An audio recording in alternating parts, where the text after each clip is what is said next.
Here's how to use the Ti-84 calculator to make a one mean z interval. So this requires that the population standard deviation is known. So let's go into stat, then we'll go over to tests, and we'll go down to the z interval, and we'll hit enter. Then we'll put in our statistics.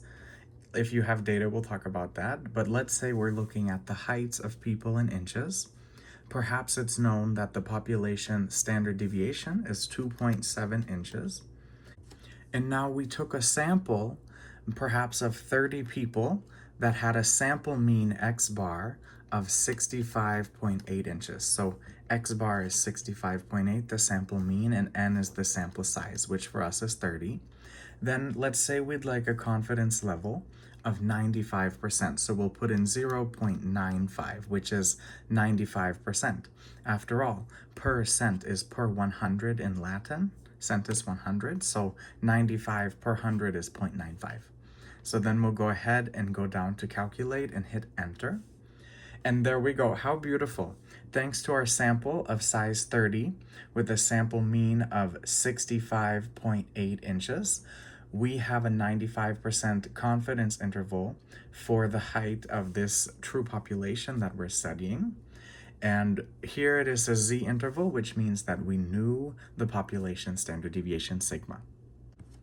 Now let's say we had data points rather than the statistics already generated, but we do still know the population standard deviation in this case.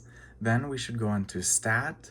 In edit, we'll go into the first edit, and then we'll put in our data. I already put it in.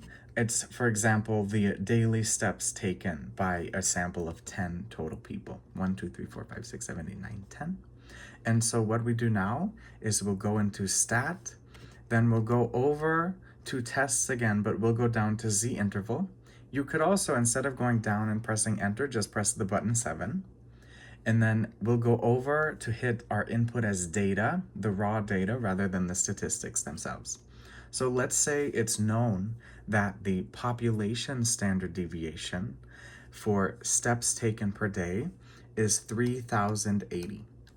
Then we'll have our list, which I have all of the data in L1. And then I have no frequency lists, so the frequency is just 1 for every input data point. And let's say I'd like a confidence level of a 99% this time. So I'll put in 0.99. And then we go down and we hit calculate, enter, and how beautiful, we get our 99% confidence interval. It is a z interval, so we used a known population standard deviation and our sample of size 10. It also helps us by giving extra useful values, the sample mean and the sample standard deviation, even though we used the population standard deviation to calculate this. Okay, great job.